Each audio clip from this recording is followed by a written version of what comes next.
Hi everyone, it's Cass. Welcome back to my channel, whatcassread. Today we are going to sit and chat and listen to me gush about a book series that is very near and dear to me. This is your sign. If you've been thinking about reading Eragon or The Inheritance Cycle written by Christopher Paolini, take this as your sign. Now's the time to do it. So I really just wanted to come on here and have a gush about that whole series.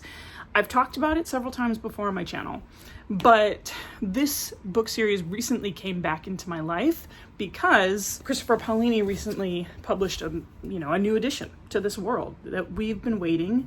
If you were like me or are my age, I've been waiting 20 years for a new addition to this world, and I finally got it this year. So the series that I'm talking about is The Inheritance Cycle, written by Christopher Paolini. And it consists of book number 1, which is Eragon. You've probably seen that cover. Book number 2 is Eldest. Book number 3 is Brissinger. Book number 4 is Inheritance. And that was originally where we left off. And then this year, Murtaugh came out. Was it this year or at the end of last year? It was pretty recently enough that I purchased it pretty new when it came out. And I read Murtaugh first this year, and I loved it so much that I ended up going back all the way to the beginning and rereading the whole series. That's just what happened to me. This year has been the year of rereads, and I'm so glad that I did, because there were just some things that I'm going all over the place already, but Inheritance, the very 4th book, I only read this, I think, once or twice before. So it had been a number of years since I visited the ending of this story, but I've reread book number 1 actually like plenty of times. Let me just take some time to talk to you today about one of my favorite book series, and hopefully I can convince you that this is your sign to start reading Eragon. My relationship with this book series goes all the way back to the beginning. Christopher Paolini and I, the author, he is very close in age to me.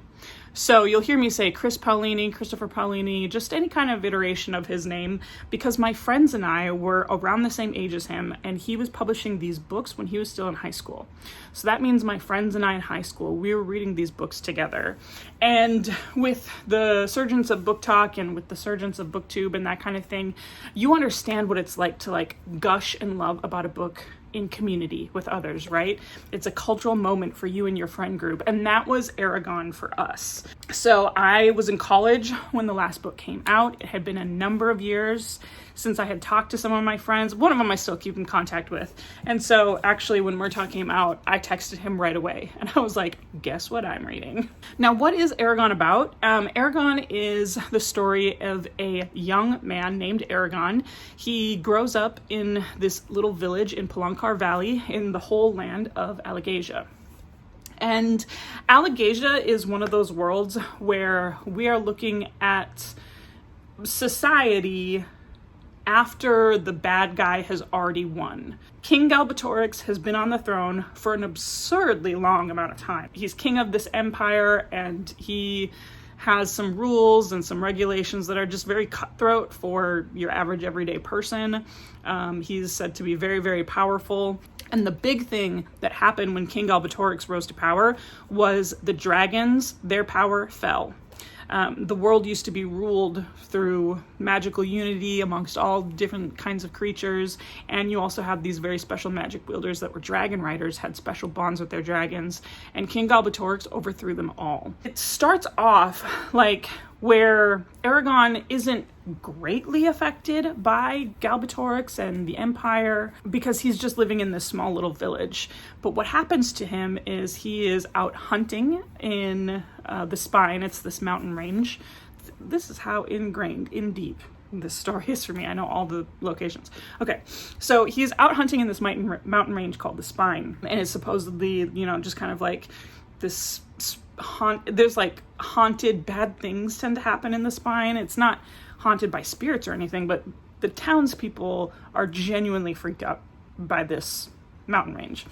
But Eragon and his family, they live on the outskirts of this village. They're farmers. They're making their own way, but one of the sources of food that they'd have are when Eragon hunts and brings something home. He's out on a hunting trip. He finds a deer.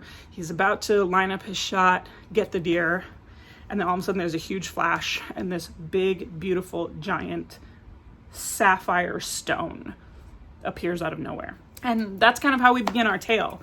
This sapphire stone is a dragon egg. It does hatch for him. It shouldn't be any surprise to you that there are dragons involved. And what happens next is Eragon has to go and learn what it means to become a dragon rider. And the world expands far, far outside of his small little village. Obviously over the course of 4 books. Now, when I was first reading this was originally supposed to be a trilogy. It was the Inheritance trilogy.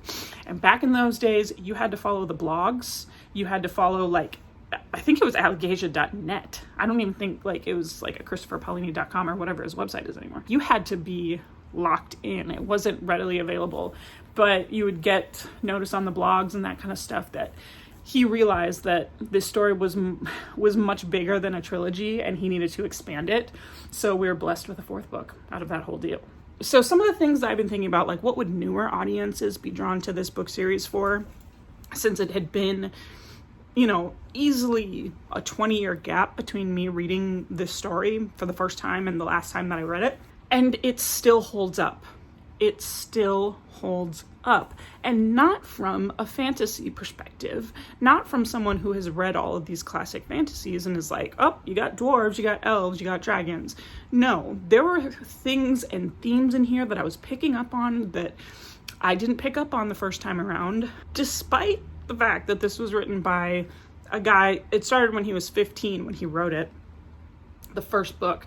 There's a very strong element of good female characters in there. But for a book series to be written by a man, not by a woman, to have such good female characters at an early age, in an early time, it all comes down to one character in here. I mean, there's lots of them, but one character in here, he modeled it after his sister. He has said this before, that there's a character in here that everybody loves and she's just kind of got her own way of doing things. And he really modeled it after his sister, which meant that he took care of this person. He took care of her ideas and her agency. And she wasn't like, none of the women in this story, I feel, are damsels in distress. There's always something that they're doing for the greater good, for, like, none of them are doing anything for their own individual personal gain. They're always doing something for the greater good, for the community, for the world. It scales up and scales down on who it's affecting. There was another younger character. Her name is Naswada, and she has a lot bigger role to play, kind of in, not in the first book, but in the books after that one.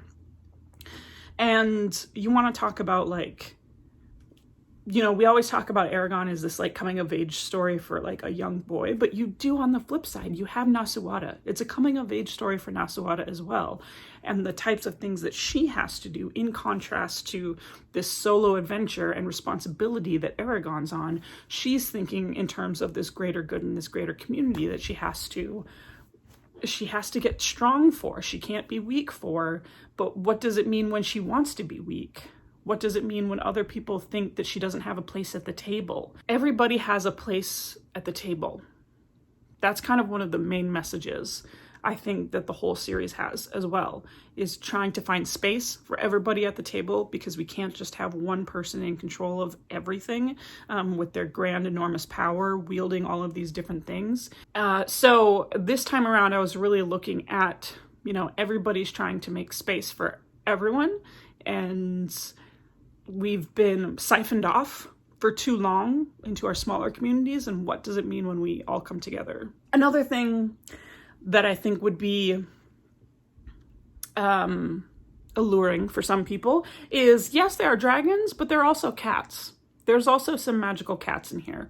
And I think a lot of people love the idea of like cat familiars. It's a common thing that we might see from time to time. You look at dragons and cats and the types of communication that they have with our characters, because yes, they can communicate, like what is their place in this world and what is their responsibility. So if you're not in it for the dragons, you could also be in it for the cats. And then one of my favorite things about this, and I've said this before, I'll say it again, I love me a magic system with consequences. And this magic system has consequences. However, it's not like overly complex, okay? I think some people have been introduced to some of our wonderful modern fantasy writers that are coming up with these super complex magic systems, which are fun and great. But this one, it has consequences. It can be powerful, it can be dangerous, but it can also be easy to understand. And we are learning at the same pace that Eragon is learning. So by the time you get to the later books, you're kind of well versed in what some of these magical terms mean. It's a very simple magic system when you boil it down to the language that can be used and what does it mean and what is the true purpose and the true meaning of these words. And I think all characters are subjected to this. No one's immune from this, whether they're a magical wielder or not. I think this story does a good job of like,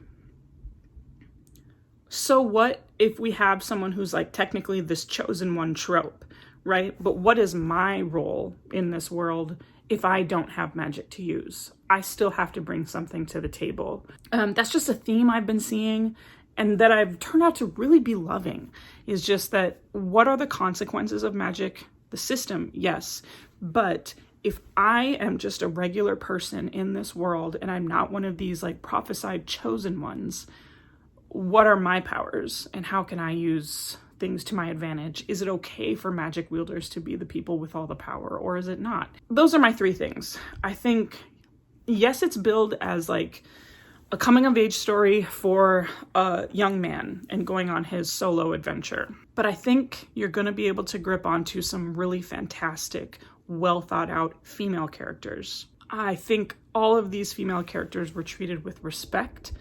Nothing was done for the male gaze.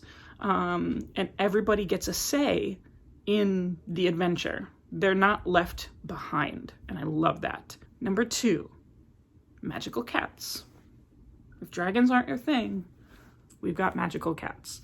And number 3, the magic system and consequences of magic, as well as there's plenty of room for the people who are just regular in this world, and everybody has a seat at the table, and we're fighting for our seats at the table if we don't have it amongst these magic users. Those were my reasons why this is your sign that you should be reading The Inheritance Cycle, written by Christopher Paolini. Okay, so this video was all over the place, but let me know what you think about this in the comment section below. This book series means so much to me. If you've read it or if you've been teetering about it, did I do a good enough job to convince you that now's the time to do it? If you've made it this far in the video and you have nothing else to comment, go ahead and put a cat emoji in the comment section. We'll switch it up and not do a dragon. We'll do a cat. And yeah, let me know what you think. Like, comment, subscribe, all the wonderful things. My social media, my small business links are all down in the comment section below. And you know how these videos end. I'll talk to you later. Bye.